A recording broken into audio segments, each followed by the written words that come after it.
वंदे मातरम आप देख रहे हैं नेटवर्क 10 और सत्ता का टेम्परेचर। चूंकि टेम्परेचर बहुत हाई है, वजह यह है 2024 लोकसभा चुनाव, जिसको लेकर सभी पार्टियों के बड़े नेताओं के दौरे शुरू हो गए हैं, पदयात्राएं शुरू हो चुकी हैं, लगातार बैठकों में ही मंथन हो रहा है। नेता एक छोर से दूसरे छोर दौरे पर लगे हुए हैं। स्थानीय नेताओं से लेकर कार्यकर्ताओं तक संवाद किया जा रहा है।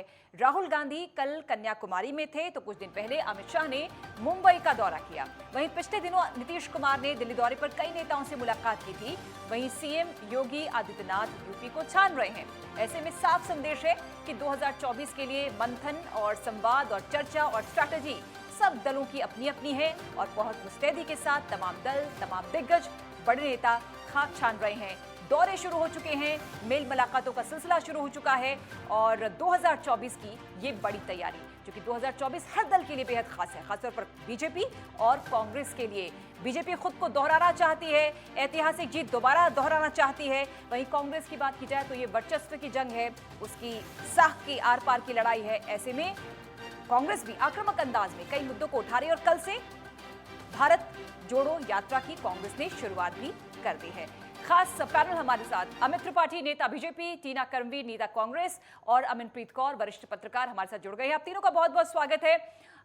शुरुआत वरिष्ठ पत्रकार अमनप्रीत कौर जी आपसे कर लेते हैं, क्योंकि देख तो हम सभी रहे हैं कि पिछले काफी समय से खूब सियासी हलचल है, मंथन, बैठकों का दौर, अब यात्राओं की शुरुआत हो चुकी है। कल कांग्रेस ने शुरू की और बीजेपी तो लगातार मोड में रहती है। कैसे देख रही है 2024 की तैयारी, किस दल के लिए कितनी अहमियत? अमनप्रीत। देखिए पूजा, चलिए बैठिए मूवमेंट शुरू हो गई है, क्योंकि 2024 सबका टारगेट है। सबका फोकस एक ही है कि 2024 की इलेक्शन को कैसे जीता जा सके, भले उसके लिए रास्ते सबके अलग अलग हैं। अब अगर बात करी जाए भाजपा बनाम कौन, तो भाजपा बनाम सब पॉलिटिकल पार्टीज ये सोच रही है कि हम अपनी अहमियत जता सकें, हम जीत प्राप्त कर सकें। और भाजपा कहीं ना कहीं ये सोच रही है कि इतने सालों में बड़ी देर के बाद उनके पास सत्ता आई है, तो कहीं ऐसा ना हो कि सत्ता उनके हाथ से खिसक जाए। कांग्रेस के लिए ये अपनी बरजसब की लड़ाई है, उनको दिखाना है कि कांग्रेस की भी कोई अहमियत है, क्योंकि बहुत बड़ी ऑपोजिशन रही है, बहुत साल उन्होंने राज किया है। पर आजकल क्योंकि आपको पता है बहुत बड़े बड़े दिग्गज नेता जो कांग्रेस के हैं वो कांग्रेस को छोड़ के जा रहे हैं, तो अंदर से कांग्रेस जो है खोखला हो गई है। कहीं ना कहीं बाकी ऑपोजिशन पार्टियां जो हैं वो भी ऐसा सोचती हैं कि भाजपा को एकदम से सफाया उसका कर दिया जाए, पर उसके मुकाबले में आने के लिए उनको बहुत ज्यादा मेहनत की जरूरत है। अगर हम बात करें कि कौन मोदी जी की खिलाफत में खड़ा हो सकता है, कौन सी पार्टी है जो भाजपा का जो उसका ऑपोजिट खड़ने की दमखम रखती है, तो हम बात करेंगे केसीआर की, हम बात करेंगे ममता बनर्जी की, नीतीश कुमार की, शरद पवार की और केजरीवाल की। कल जाके राहुल गांधी ने अपना भारत जोड़ो जो पद यात्रा है उसकी शुरुआत की। वहीं केजरीवाल ने हिसार में भारत को नंबर 1 लाने के लिए कैंपिंग शुरू करी है। भाजपा आपको पता है state by state her state में अपना काम जारी रखती है, क्योंकि उनका जहां से इलेक्शन शुरू होता है वहीं उनका जो मोड़ है काम करने का वो शुरू हो जाता है। उनको कहीं ना कहीं ऐसा लगता है कि जो भी स्टेट आती है हम एक एक करके सब में अपनी सरकार बनाते जाए। अगर शरद पवार की बात करें तो उनके पास एक्सपीरियंस बहुत है। अगर बाकी नेताओं को उनके सामने खड़ा किया जाए, सारी ऑपोजिशन पॉलिटिकल पार्टीज जो है, तो उनके मुकाबले एक्सपीरियंस किसी का भी उतना ज्यादा नहीं है, क्योंकि वो एक मजे हुए खिलाड़ी हैं। सेम वैसे ही नीतीश कुमार भी ऐसी ही एक पोजीशन पे हैं। बिहार को अगर देखा जाए तो देखिए 8 बार सीएम बन चुके हैं, उसके बाद इतना दमखम रखते हैं कि अमित शाह जी और मोदी जी की जोड़ी को उन्होंने एक बार पलट के अपनी सरकार बना दी है। तो ऐसा कोई आजकल करने की हिम्मत नहीं करता, क्योंकि आपको भी पता है जो भाजपा की सरकार है, जो हमारी सत्ताधारी गवर्नमेंट है, वो कहीं ना कहीं लोगों के ऊपर, पॉलिटिकल पार्टीज के ऊपर, जो एमएलए हैं, मंत्री हैं, सबके ऊपर एक चीज का प्रेशर तो बनाए रखती है कि जो भी सरकारी एजेंसियां उनके पास है, चाहे वो ईडी है, चाहे वो आईटी है, चाहे वो सीबीआई है, तो अगर उनको किसी को डराना है, किसी को भाजपा में लेके आना है, तो वो उनके ऊपर यही चीजों का डर दिखाते हैं। तो कहीं ना कहीं सारी पॉलिटिकल पार्टी अपनी तरफ से सारी यही होड़ में लगी हुई है कि 2024 में वो कहीं ना कहीं भाजपा को हरा सके। अब देखना ये है कि अगर वो अपना पीएम फेस डिसाइड कर पाते हैं, क्योंकि देखो इतने लोगों को साथ में लेके चलना पूजा आसान बात नहीं है। अगर ये इकट्ठा हो जाते हैं तो जैसे ये एकता में हमने बल है वाली 2014 में बात भी होती है। देखा, 2019 में भी देखा, अब 2024 की भी कवायद यही नजर आ रही है। टीना कर्मवीर आपके पास आते हुए, आपके लिए चुनौती बहुत बड़ी है। 2014, 2019 में आपका ग्राफ लगातार गिरता ही चला गया, कुछ राज्यों में सत्ता थी वो भी खोती चली गई। मोदी के बराबर आपके पास कोई चेहरा नहीं है, आपका संगठन जीरो हो जाता है, कई जगह कार्यकर्ता मेलजोल नहीं कर पाते, बड़े बड़े दिग्गज कांग्रेस छोड़ रहे हैं। कितनी बड़ी चुनौती? देखिए, आज जो मुद्दा है वो भारत जोड़ो यात्रा को लेकर बात रखने के लिए कहा गया था। तो मैं पहले तो ये बताना चाहती हूँ कि ये जो यात्रा है, ये एक जनसंपर्क अभियान है। और आपने जिस तरीके से कहा कि हमारे सामने चुनौतियाँ हमारे सामने, देश के सामने सबसे बड़ी चुनौतियाँ हैं। अब आप देखिए, देश के अंदर कितनी महँगाई किस तरीके से बढ़ रही है, बेरोज़गारी किस तरीके से लगातार बढ़ रही है। तो कहाँ केजरीवाल कैसे बना पाएँगे और कैसे भाजपा, क्योंकि देखिए लगातार देश के अंदर जो मुद्दे उठ रहे हैं, आर्थिक विषमताएँ कितनी बढ़ रही है, सांप्रदायिक भावनाएँ कैसे बढ़ रही है। तो जो ये यात्रा हम जो शुरू कर रहे हैं, कांग्रेस कन्याकुमारी से जो प्रारंभ की है, वो एक तरीके से हर एक व्यक्ति को जोड़ने के लिए, क्योंकि इस देश के अंदर डाइवर्सिटी है, भारत के अंदर, हर व्यक्ति को जोड़ने का काम करेगी। और राहुल जी हर व्यक्ति से सड़कों पर जिस तरीके से वो गुजर रहे हैं, वो उनसे मिलेंगे और एक कांटेक्ट करेंगे और वो उनको समस्याओं को उठाएँगे, क्योंकि देश में जो समस्याएँ उठ रही हैं। आप इस यात्रा को हम इस तरीके से देखेंगे कि किस तरीके से कोरोना के टाइम जो है यात्री जो लोग थे, वो किस तरीके से कितनी-कितनी दूर तक पैदल चले थे। और उस समस्या को इस तरीके से दिखाया गया कि देश के अंदर तो कोरोना में लोग मरे ही नहीं थे। लेकिन यहाँ से देखिए यात्री कैसे इतनी दूर तक गए थे। लेकिन और टीना और जी, मैं कोरोना इसको काल के बाद भी जब इलेक्शंस हुए थे, उसमें भी आप लोग जी। कुछ खास कर नहीं पाए थे। नहीं, ख़ास क्यों नहीं कर पाए, कैसे नहीं कर पाए? लेकिन जिस तरीके से भाजपा के लोग जोड़-तोड़ की जो राजनीति कर रहे हैं, हुँ, वही तो हम जनता के बीच जाकर अब बताने वाले हैं हुँ, कि ये लोग नेता विधायक खरीद लेते हैं, खरीद-फरोख्त करते हैं, हॉर्स ट्रेडिंग करते हैं हाँ, और किस तरीके से ईडी का दबाव बनाकर, सीबीआई का दबाव बनाकर ये लोग जहाँ हमारी पार्टी के लोगों को अपनी पार्टी में शामिल कर रहे हैं, हुँ, जिन पर भ्रष्टाचारियों के मुकदमे चल रहे होते हैं, भाजपा कैसे उनको शामिल कर लेती है अपनी पार्टी में। हुँ, और ये एक सबसे बड़ी विडंबना है, ये समझने की ज़रूरत है, देश ठीक, की जनता को समझने की ठीक, ज़रूरत है ठीक, कि किस तरीके से वो भाजपा में जाके दूध के धुले बन जाते हैं। वो हाँ, भाजपा एक वॉशिंग मशीन है जो उनको हुँ, धोकर रख देती है। ऐसा अम उनके पास ठीक। कौन-सा डिटर्जेंट है, यही अमित जानना चाहते त्रिपाठी से हैं ना? पूछ लेते हैं। अमित त्रिपाठी, आपने जी। सुना टीना कर्मवीर काफी आक्रामक अंदाज में है। बेशक आप लोग मंथन कर रहे हैं, दौरे कर रहे हैं, पीएम खुद जा रहे हैं जगह जगह, अमित शाह दौरे कर रहे हैं, इधर यूपी की खाक सीएम योगी छान रहे हैं, लेकिन इन सबसे कुछ होने वाला नहीं है, क्योंकि टीना कह रही है कि बीजेपी जो छल करती है, वो छल जनता को बताने का काम कांग्रेस कर रही है अपनी यात्रा के जरिए। पहले तो मैं कहना चाहता हूँ, भारतीय जनता पार्टी जितने भी चुनाव होते हैं, जैसे अभी उत्तर विधानसभा चुनाव हुआ, उसके बाद से ही हमारी पार्टी जो है वो लोकसभा चुनाव में जुट गई थी। और ये पहली बार नहीं हुआ है, जब एक चुनाव खत्म होता है, हम दूसरे चुनाव के लिए 365 दिन तैयार रहते हैं आगे आने वाले चुनाव के लिए। और इसी को देखते हुए जैसे मैं बताना चाहता हूँ कि हम पिछली बार 144 सीटें बहुत कम अंतर से हारे थे, उसको भी इस बार हमने प्रभारी के तौर पे वहां पे केंद्रीय मंत्रियों को लगाया है और उन सीटों को जीतने के लिए भी मंथन हमारी पार्टी कर रही है, उस पर काम कर रही है। समस्या क्या है? समस्या ये है कांग्रेस पार्टी की कि भारतीय जनता पार्टी चुनाव जीतती है तब भी मंथन करती है, चुनाव हारती नहीं, है तब भी जो मंथन आप करती चुनाव है। वो जीतने के अलावा कोई संगठन काम पर करते हैं, जाकर वो बताइए संगठन आप की जनता जो को। कमियां हैं उनको भी मजबूत करती है, जो जमीनी स्तर पर सर, कमियां उनको आप चुनाव मजबूत जीतने करने के का अलावा काम कोई करती काम है। करते हैं? अरे टीना वो जी, बताइए कैसा मुझे सवाल है जनता को। आपका? चुनाव तो तभी जीतते हैं जब काम करते हैं। सुनिए, नहीं, सबसे चुनाव पहले तो तो वो राहुल तभी गांधी जीत जी रहे ने हैं ना, बहुत मैडम, सही जब काम कहा कर था। रहे हैं। सुनिए, राहुल गांधी जी ने बहुत टीना सही जी, कहा था, चुनाव तो हिटलर भी जीतता था। अरे तो इन्हीं को चुनाव आपने जीतने डिबेट से में बुलाया उद्देश्य है नहीं क्या? है।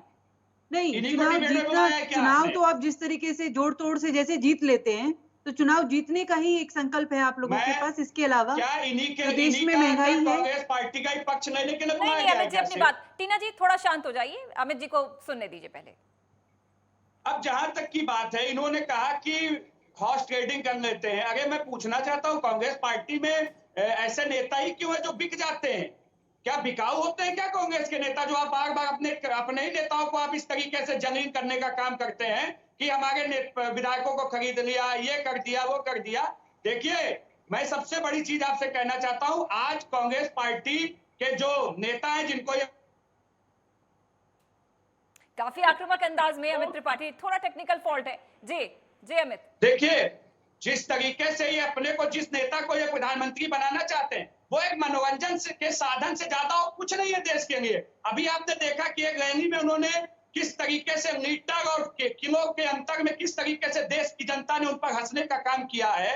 जिस आदमी को यह नहीं पता कि किलो में क्या तोला, वो देश का प्रधानमंत्री बनने का सपना अगर देखता है तो इससे ज्यादा लीटर का नहीं, छोड़िए आप ये बताइए महंगाई नहीं है क्या होती है, इससे लीटर ज्यादा कुछ नहीं हो सकता। और जहां तक की बात है भारतीय जनता पार्टी की, भारतीय जनता पार्टी संगठन को मजबूत करते हुए अपने जाने का काम करती है और उसी के आधार पर आने वाले चुनाव में जाती है। जो हमने काम किए हैं, हमारे केंद्रीय नेतृत्व ने, प्रधानमंत्री जी जिस तरीके से युवाओं के लिए, नौजवान के लिए जिस तरीके से उन्होंने काम किए हैं, उसको हम जनता के बीच में लेकर जाते हैं। और ये कांग्रेस पार्टी की कहीं ना कहीं नाकामी है, वो इसको जान नहीं पाते हैं और कहीं ना कहीं अपने परिवार को नहीं बचा पा रहे हैं, अपने पार्टी को नहीं बंटने से रोक पा रहे और आरोप भारतीय जनता पार्टी पर लगा। ठीक अमित जी, ठीक। अमनप्रीत कौर, ये तो सच्चाई है, बीजेपी हमेशा मिशन मोड में रहती है। हमें याद है कि जब इलेक्शंस खत्म हुए 2019 के, उसके नतीजों के अगले ही दिन हमने देखा था पीएम मोदी अमित शाह गुजरात पहुंच गए थे,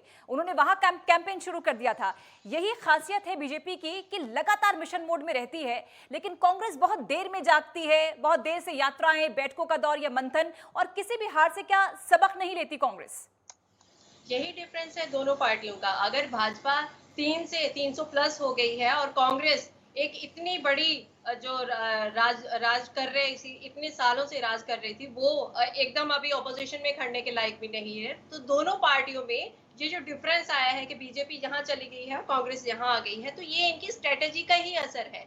ये यही है कि कांग्रेस जो है वो अपनी गलतियों से सीखती नहीं है। पहली बात, उनमें यूनिटी नहीं है, अपनी पार्टी को वो संभाल के नहीं रखती। इतने सालों से जिन लोगों ने 25-25, 30 साल अपनी जिंदगी के कांग्रेस को दे दिए, उनको संभाल के नहीं रख पाई, तो वो बाहर दूसरे लोगों के साथ कैसे एडजस्टमेंट कर पाएगी अगर उनकी पार्टी के अपने जो मंत्री हैं वही उनकी यूनिटी नहीं है। ये चीजें हैं कि जो राहुल गांधी हैं, प्रियंका गांधी हैं और सोनिया जी हैं, इनका लोगों के साथ या अपने विधायकों के साथ या अपने मंत्रियों के साथ एक स्पेशल डिफरेंस है, वो दूर नहीं हो पाता। ये जो दूरी है लोगों से भी है और जो विधायक हैं उनसे भी है। तो यही मेन मुद्दा है कि जो एक दूसरे की जो प्रॉब्लम्स हैं वो समझ नहीं पा रहे, वो समझा नहीं पा रहे कि हम क्या करना चाहते हैं। और वहीं एज कम्पेयर टू कांग्रेस, हम अगर बीजेपी की बात करें तो उनकी जो कार्डर बेस कंपनी है, स्ट्रेटेजी उनकी ऐसी है कि वो हमेशा वेल प्लान तरीके से काम करते हैं। उनका जो अध्यक्ष है वो हमेशा 24/7 काम करता है। हम पीएम को बात करें, अगर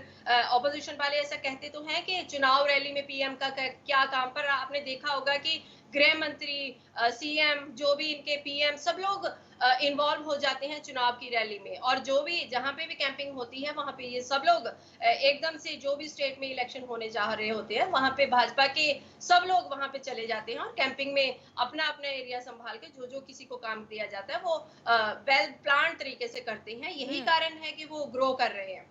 पर बात इस समय देश को बचाने की अगर करी जाए तो भाजपा का मकसद ऐसा लगता नहीं है, क्योंकि देखिए पिछले 8 सालों में जो आर्थिक स्थिति इंडिया की हुई है, जो बेरोजगारी और जो महंगाई जिस चरम सीमा पे पहुंच गई है, ऐसा देख के ऐसा लगता है कि भाजपा को सिर्फ और सिर्फ अपनी ज्यादा से ज्यादा स्टेट्स में अपनी सरकार बनानी है। उनका मेन फोकस यही है कि 2024 में वो फिर अपनी सरकार लेके आए और उनको देश से कुछ लेना देना नहीं है। कैसे आपने देखा है, सब चीजें एयरपोर्ट बेच दिए, एयर प्लान बेच दिए, जो भी चीजें हैं वो ऐसे प्राइवेटाइजेशन कर रही हैं कि उनको इस चीज की बिल्कुल नहीं पड़ी कि देश के लोगों का फायदा किसमें है। अगर देश के लोगों की बात करी जाए तो हर चीज में महंगाई इतनी हो गई है। देखिए सिलेंडर से लेके, दूध से लेके, दही से लेके हर चीज में जीएसटी जा रही है। बच्चों के पेंसिल शार्पनर तक अब जीएसटी लग गई है। तो वहीं अगर कांग्रेस की बात करें, कांग्रेस बात तो करती है कि हम लोगों की भलाई के लिए काम करते हैं, अगर हम सत्ता में आ जाएंगे तो। कल से उन्होंने जैसे भारत जोड़ो आंदोलन शुरू किया है। पर एक बात ये है कि आप सत्ता से गए क्यों? आपने कुछ गलतियां की होगी, इसीलिए लोगों ने आपको नकारा ना। पर जो चीजें लेके भाजपा 2014 में आई थी सरकार बनाने के लिए, लोगों ने उनको मौका दिया था। उनको लगा था कि शायद कांग्रेस ये गलतियां कर रही है, हो सकता है भाजपा ये ना करे और भाजपा हमारे हित की सोचे। वैसा भी नहीं हुआ है। तो ये टाइम ऐसा है कि हर पॉलिटिकल पार्टी जो ये है कि उनको अपनी सरकार बनाने का जो उनको लगता है कि ये हमारा मेन फोकस है। लोगों की प्रॉब्लम्स क्या है, देश क्या चाहता है, देश कहाँ जा रहा है, देश को कहाँ लेके आना है, ये चीजें आजकल जो टीना पॉलिटिकल गंभीर मुद्दे पार्टीज कई हैं हैं, उनके मुद्दे मुद्दे से कई हट हैं। गई हैं। जैसा कि अमनप्रीत भी कह रही हैं, जैसा कि आप भी कह रहे हैं, बहुत मुद्दे हैं, गंभीर मुद्दे हैं, महंगाई, बेरोजगारी, बहुत से इश्यूज ऐसे हैं। लेकिन इन इश्यूज के बावजूद भी कांग्रेस क्या उनको पुरजोर तरीके से उठा नहीं पाती कि लोग कनेक्ट नहीं हो पा रहे हैं 2014, 2019 और 2024? लेकिन किसी भी बीच ऐसा कोई परफॉर्मेंस कांग्रेस का नजर नहीं आया। कई चुनाव आए गए, सत्ता आपने हासिल भी की लेकिन खो भी गई सत्ता। तो कहाँ कमी आपको लगती है टीना? और जो देखिए, यात्राएं, जो मंथन है, जी, जी। आपको लगता है कि ये एक सतत प्रक्रिया है जो कि हमेशा होनी चाहिए, लेकिन कांग्रेस रह रह कर ये मुद्दे उठाती है, बीच में गायब हो जाती है? नहीं, कांग्रेस तो लगातार मुद्दे उठा रही है मैडम, पर मीडिया जो है वो उसको उस तरीके से दिखा नहीं रही है जैसे पक्ष को दिखाती है। संसद में आवाज रोक दी जाती है। ये भारत जोड़ो आंदोलन क्यों करना पड़ा? ये यात्राएं क्यों शुरू करनी पड़ी? क्योंकि कोई तो माध्यम ऐसा हो जो हम जनसंपर्क कर स्थापित कर पाए। हमारे पास कुछ तो ऐसा हो, हम जनता के बीच जा पाए, क्योंकि हमारी आवाज को दबा दिया गया। अब देखिए किस तरीके से ये ट्रोल किया गया, ये ट्रेंड किया गया कि लीटर बोल दिया गया किलो की जगह। तो इससे क्या इससे क्या आटा सस्ता हो गया? इससे क्या दूध सस्ता हो गया? लीटर बोल दिया या किलो बोल दिया, इससे फर्क क्या पड़ रहा है? फर्क तो अब ऐसे तो प्रधानमंत्री जी ने बोला था बेटी बचाओ बेटी पढ़ाओ, तो उसपे तो उन्होंने माफी नहीं मांगी। इससे इससे क्या साबित हुआ? तो आप शब्दों पर नहीं जा रहे, ये समझ नहीं रहे ये खेल क्या खेल रहे हैं। यही तो जनता को समझना है, यही तो समझाने का प्रयास कर रहे हैं, और यही तो जनता के सामने जाने का प्रयास करके ये बताना चाहते हैं कि ये लोग किस तरीके का प्रोपेगेंडा चला रहे हैं, जानबूझ के धार्मिक भावनाएं फैलाते हैं किस तरीके का। इसी वजह से देखिए अभी भी इन्होंने किस तरीके से टाल दी। महंगाई रैली में जो दिखाना चाहिए था मीडिया को, वो नहीं दिखाया कि राहुल गांधी जी का क्या भाषण था। भाषण पर ध्यान नहीं दिया गया, सिर्फ ये दिखाया गया कि भैया ये इन्होंने किलो की जगह लीटर की जगह किलो बोल दिया। जबकि ये महंगाई रैली इसको बहुत उस तरीके से देखना चाहिए था, क्योंकि एक गंभीर विषय है। और सिर्फ मैं ये कहना चाहती हूँ कि महंगाई सिर्फ कांग्रेस वालों के पास ही थोड़ी है कि उन्हीं को ही सबसे ज्यादा महंगी सब्जी खरीदनी पड़ रही है, वो तो बीजेपी वालों को भी खरीदनी पड़ रही है। लेकिन इनका ध्यान कहाँ है? इनका ध्यान तो सिर्फ सत्ता भोगी। ये तो सत्ता भोगी पार्टी है। हम लोग वो कांग्रेस उस तरीके की विचारधारा नहीं है, और कांग्रेस जो है वो सत्य पर चलने वाली पार्टी है। उनको लालच नहीं है जिस तरीके से इनको लालच है। इनको सिर्फ बाय हुक एंड क्रूक सिर्फ सत्ता चाहिए, विश्वास, इनको सिर्फ इलेक्शन जीतने चाहिए। इसीलिए राहुल गांधी जी ने कहा था होना चाहिए, लेकिन अति इलेक्शन तो हिटलर भी जीतता था, लेकिन हिटलर से जनता परेशान थी और हिटलर को उखाड़ फेंक दिया था। इनको चुप करा लीजिए, ये कोई रैली नहीं चल रही है कांग्रेस की जो ये लगातार बोल रही है। अब मेरा समय है तो मुझे भी बोलने दिया जाए। देखिए, जहां तक की बात है, अभी इन्होंने महंगाई की बात की। अरे ये किस मुंह से महंगाई की बात कर रही है? इनके राज्य में क्या 1200 रुपए में सिलेंडर खरीदा जाता था कि नहीं खरीदा जाता था? और क्या सिलेंडर के लिए लंबी कतारों में हम आप लगते थे कि नहीं लगते थे? ये सच्चाई है कि नहीं है? एक एक करके टीना जी, एक एक करके आपको समय मिला। टीना जी, गांधी की तरीके से आप परिपक्वता मत दिखाइए चेहरे के अंदर, थोड़ी सी अमित जी बात रखिए अमित जी। और दूसरी बात है, जहां तक ये कह रही है पेट्रोल के दाम, अगर पेट्रोल दाम हम लोगों ने 2001 में और 2 में 30 रुपए में पेट्रोल डीजल खरीदने का काम करते थे, और इनकी सरकार 2000 रहते 2014 तक हमने वही डीजल पेट्रोल 80 रुपए में भी खरीदने का काम किया। वो 30 और इधर 50 रुपए बढ़ाने का काम कांग्रेस की सरकार ने किया था, उस पर नहीं बोलते हैं। हमने 80 से 96 पे आए, मात्र 8 साल में 16 रुपए बढ़ाने का काम हमारी सरकार ने किया है। वो भी हमारी सरकार ने नहीं, ये इंटरनेशनल प्राइस है, जो वहां बढ़ोतरी होती है तो बढ़ने का काम होता है। और ये जो इंटरनेशनल जो मार्केट को देने का काम किया था, वो भी कांग्रेस ने 2013 में करने का काम किया था। ये नहीं बताएंगी क्योंकि इनको जानकारी नहीं है। अब दूसरी बात है, ये सारा ठीक रहा। अगर राहुल गांधी देश के लिए एक मनोरंजन है, तो इसमें भारतीय जनता पार्टी की क्या गलती है? आज राहुल गांधी जी को जानकारी नहीं है, वो एक परिवारवाद के लेकर 2 करोड़ रोजगार देने वाले तरीके से शहजादे बनने के लिए आए हैं, वो देश की जनता नहीं बर्दाश्त कर पा रही है। कांग्रेस की जैसे नेताजी हैं, बार-बार बौखला जा रही है बीच में, इस तरीके से डिबेट नहीं होती है। लेकिन ये पहली बार डिबेट में रहती है, तो ये हर चीज में बीच में बोल रही है। मैंने इनको बहुत अच्छे से सुनने का काम किया है।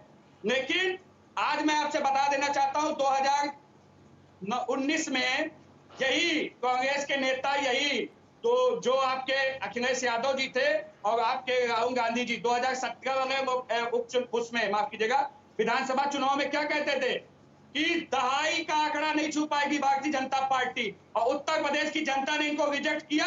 आज तक ये उत्तर प्रदेश में वापसी नहीं कर पा रहे कोई भी, कि दोनों पक्ष हो, चाहे सपा हो चाहे कांग्रेस हो। से होती है अमित, कोशिश तो हर कोई करता है। अमनप्रीत जी, देखिए, ये जो सिलसिला शुरू हो चुका तो है, मैंने ठीक, आपसे आते हैं, कहा लौटते ना हैं सर, लौटते हैं, समय कम है। नहीं, अमित, सुनिए, बात आपने सुनिए। उनको पूरा मौका दिया था, मेरे आप बीच में अग्रेसिव वो बहुत बोलते हैं। उसके बाद आप मेरी भी अमित आधी जी, बात शांत काट देती हैं। होकर, इतना अग्रेसिव नहीं होते सर, शांत होकर। चलिए मैम, ठीक है, अगर आपको कांग्रेस का ही पक्ष सुनाना है तो नहीं, सुनाइए। नहीं, अमित इतना अग्रेसिव नहीं। अमनप्रीत जी, नहीं, aggressive नहीं रैलियों होगा का मैम। दौर शुरू हो आपने चुका उनको है, पूरा मौका संवाद दिया, मैंने मंथन का पूरी दौर तरीके शुरू से हो सुना, चुका है, और आप और उनको किसी भी पूरा चुनाव मौका के दे रही लिए हो, मेरे बीच में बात काट रही हैं। ठीक, अमित ऐसा जी, थोड़ा होता है।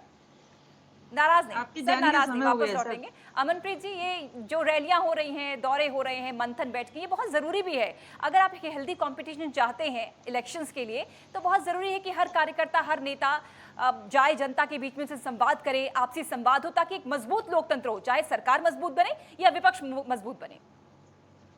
देखिए, लोकतंत्र का मतलब यही होता है कि सरकार और जो विपक्ष है वो अपनी अपनी जिम्मेदारियां तरीके से निभाए, और एक विपक्ष जो अगर स्ट्रांग होता है तो जो सरकार काम कर रही होती है, जो सरकार सत्ता में होती है, उसको भी एक डर होता है कि अगर हम कुछ गलत करेंगे तो विपक्ष है जो लोगों की आवाज उठाएगा और लोगों को बताएगा कि सरकार ये गलत कर रही है। पर आज आप जैसा देख रहे हो, लोकतंत्र जैसा हमारे देश में अभी कुछ है ही नहीं है। किसी को भी, किसी ऑपोजिशन को भी बात उठाने का मौका नहीं मिल रहा। अगर भाजपा कुछ गलतियां कर भी रही है, अगर लेकिन उनको कोई अमनप्रीत, गलती, यहाँ तो जी, दुर्भाग्य ये है ना कि विपक्ष में इतने सारे ब्रांचेस हैं कि वो खुद ही जी, एकजुट नहीं हो रहे। बिल्कुल विपक्ष जो है उसकी जो वीकनेस है, सबसे बड़ी भाजपा की जो स्ट्रेंथ बढ़ रही है, उसका ये भी एक कारण है। ये तो क्योंकि विपक्ष अगर स्ट्रांग नहीं होता तो उनकी बात को कैसे सुना जाएगा। क्योंकि कांग्रेस तो अपनी अगर वो, अलग यात्रा निकाल रही है, नीतीश केसीआर से मुलाकात करते हैं, जी, आम आदमी जी, पार्टी आने को तैयार नहीं होती है, ममता बनर्जी की अलग नाराजगी होती है, तो कैसे ये विपक्ष कैसे अपने साथ जुड़ेगा एक साथ? देखिए, वही तो मैंने आपको बोला कि एकता में बल है, पर सबका फोकस एक ही है कि 2024 में सरकार जो है वो भाजपा की नहीं आनी चाहिए। पर किसकी आनी चाहिए, इस बात को लेके लड़ाई है। क्यों? क्योंकि वो जो पीएम फेस है उसमें सेक्रीफाइस नहीं कर पा रहे। सब कोई चाहते हैं, हर पॉलिटिकल ग्रुप चाहता है कि जो उसका पॉलिटिकल लीडर है वही पीएम बने। अब आप कभी नहीं चाहेगी कि केजरीवाल को हटा के हम किसी और को सपोर्ट करें, किसी और को पीएम बनाएं। ऐसे ही तृणमूल कांग्रेस नहीं चाहेगी कि ममता बनर्जी अगर पीएम फेस नहीं है तो हम ऑपोजिशन में एक हो जाएं। तो ऐसे नीतीश कुमार भी अगर अपनी बिहार में इतना उनका मतलब बिहार में उनका इतना स्ट्रांग है तो वो भी नहीं चाहेंगी, उनकी पार्टी भी कभी नहीं चाहेगी कि अगर नीतीश कुमार लीडर नहीं है, अगर वो पीएम फेस नहीं है, तो वो दूसरी पार्टियों को सपोर्ट करे। ठीक ठीक। आपने देखा होगा भाजपा जो है ना, हर चीज को एक इवेंट के तौर पे लेती है। अगर उनको अपनी पार्टी का प्रचार करना है तो वो पीएम नहीं कर सकते, गृह मंत्री नहीं कर सकते। आपने देखा होगा जब भी चुनाव रैलियां होती हैं, वहां पे अगर फ्री अनाज बांटा गया था, जब यूपी के इलेक्शन हुए, तो थैले के ऊपर मोदी जी की फोटो थी। ऐसा नहीं हो सकता, पर कोई बताने वाला ही नहीं है। किसी की चीज अगर कोई इस बात को उछालेगा तो उसको किसी ना किसी के डर दे के उसको बिठा दिया जाएगा, चुप करा दिया जाएगा। तो ये चीजें हैं कि भाजपा बिल्कुल अपने मन की मर्जी कर रही है, उनको रोकने वाला कोई है ही नहीं है। आपने थोड़े दिन पहले तेलंगाना में देखा होगा कि हमारे जो वित्त मंत्री हैं, उन्होंने कैसे डीएम को फटकार लगा दी। क्यों? क्योंकि वहां पे जो फ्री का राशन बन रहा था, सीतारमन जी ने बोला कि ये फ्री का राशन स्टेट की तरफ से नहीं है, ये सेंटर की तरफ से है। आपने इसमें मोदी जी की फोटो ठीक है, अमित काउंटर करेंगे। अमित, ये देखिए, जिस तरीके से भारतीय जनता पार्टी को कहा जा रहा अपनी मनमर्जी करी जा रही है, देखिए वरिष्ठ पत्रकार के तौर पे बैठी हैं, मैं उनसे एक बैलेंस चीजें चाहता था, लेकिन वो एक दूसरी पार्टी के पक्ष में एकदम भारतीय जनता पार्टी के विरोध में बोल रही है। क्या देश के प्रधानमंत्री केवल प्रधानमंत्री भारतीय जनता पार्टी के कार्यकर्ता नहीं है क्या? अगर वो किसी रैली में जाकर भाषण देते हैं तो उसमें इनको किस चीज का दर्द है? अगर हमारे पास इतना मजबूत नेतृत्व है और वो जाकर हम चुनाव में उसको मराने का काम करते हैं, तो इसमें इन लोगों के पेट में दर्द क्यों? ये तो दुर्भाग्य है विपक्ष का कि उनके पास कोई नेता नहीं है। आज देश की रेवड़ी कौन बांट रहा था? रेवड़ी बोलने की किसकी स्टेटमेंट थी? राशन की जहाँ तक बात नहीं, है, फ्री के राशन की रेवड़ी कौन बोल रहा था सर? उसके नहीं बोल रहे आप। फोटो नहीं हो सकती। किसने कह दिया इस बात को आपको? आप बांटेंगे, आप राशन देंगे नहीं, तो वो आपसे रेवड़ी किसने नहीं कह है। दिया प्रधानमंत्री जी की फोटो नहीं हो सकती, मुख्यमंत्री जी की फोटो नहीं हो सकती? आप लोग इतने कॉन्शियस देखिए, हैं कि नियम हर कानून जगह मोदी ना सिखाइए, की नियम फोटो, कानून सबको पता पेट्रोल है। पंप पर देश उनकी के प्रधानमंत्री एडवर्टाइजमेंट जी की की फोटो, फोटो हर लेकिन जगह हो पेट्रोल तो सकती सस्ता है। नहीं हुआ आपसे। आज अगर राज्य सरकार कोई योजना चला रही है तो उसमें माननीय मुख्यमंत्री जी की फोटो होगी, प्रधानमंत्री जी की फोटो होगी। उसमें अगर किसी को दर्द होता है, उसमें लगता है कि प्रचार हो रहा है, तो आपको मुबारक हो, लेकिन पैसा मत खर्च जनता के करिए, हितों में ये भी जनता को बताना दीजिए। जरूरी है कि जनता प्रधानमंत्री का जी की पैसा कौन क्यों सी प्रचार योजना पे आ खर्च रही कर है, रहे अमित, हैं? अब राज्य पूरा की कौन समय सी आपको योजना मिला, है। पूरा समय मिला, ये नाराजगी अब मुझे छोड़िए। एक मिनट दो, टीना, फाइनल कमेंट्स।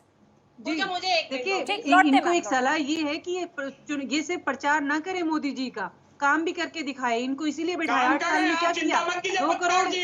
करोड़ आप नौकरियां एक देने पार्टी वाली ज्वाइन थी। कर लीजिए, आप किसको उसी को नौकरी दीजिए। दी? मोदी जी काम किसको कर रहे हैं, नौकरी देश दी की इन्होंने? जनता उनको ये बार-बार सिर्फ चुनाव जिता रही है। नहीं, आप जैसे सिर्फ पत्रकारों को प्रचार ढोलना प्रचार ही लाजमी करते सी रह बात है। जाएंगे, हमें और आपकी प्रचार करते सर्टिफिकेट करते की ही जरूरत झोला नहीं उठा के है। निकल हमें लेंगे देश की जनता ने 2024 चुना, में। हम देश की जनता के मुद्दों 2024 पर में काम ही कर रहे जल्दी हैं ही और निकल देश की जाएंगे। जनता ही दोबारा 2024 में इनको मोदी इनको जी को कहिए जिताने अपना जा बैग रही पैक है। कर लीजिए। ठीक ठीक, मोदी जी अब दोनों को जल्दी अपना बैग शुभकामनाएं, पैक दोनों कर को ले और अपना शुभकामनाएं। निकल ले। और अमनप्रीत लास्ट कमेंट, बहुत कम समय। जी पूजा जी, हम अपनी बात ही नहीं कर रहे, हम मोदी जी की बात करते हैं। 2014 में जब वो गुजरात के सीएम थे, तब कांग्रेस अपना बखान कर रही थी कि हम देश के लिए ये कर रहे हैं, हम देश के लिए वो कर रहे हैं, हमने इसको इतना पैसा दिया, हमने उसको उतना पैसा दिया। तब मोदी जी ने अपनी एक स्पीच में ऐसा बोला था कि क्या राहुल अपने मामा के अरे घर से तो पैसे आप लाएंगे? मोदी जी के उनके कहने विरोध का में मतलब एजेंडा ये था चलाने कि आए हैं देश क्या का यहाँ पैसा पे? है, देश के आप लोगों तो के श्री लिए मोदी जी चीजें के प्रोवाइड विरोध करी में जा बोल रही रही हैं हैं। यहाँ पे तो बैठ इसमें के, एहसान क्योंकि किसका? आप चलिए, एक समय पार्टी कम। का आप एजेंडा सभी सेट का करके शुक्रिया, आई हैं। शुक्रिया आपको अमित कोई टीना, इलेक्ट्रॉनिक अमनप्रीत, पार्टी आप का सभी का अनुभव शुक्रिया। नहीं है। अमित आप और सिर्फ टीना, अनुभव बहुत नहीं है। लोगों के लिए लिया जा रहा है, शुभकामनाएं उसमें यात्राओं मोदी के लिए, मंथन जो लगातार कर रहे हैं। आपके संकल्प को सिद्धि और शक्ति मिले, हमारी तरफ से शुभकामनाएं। क्योंकि 2024 की जंग है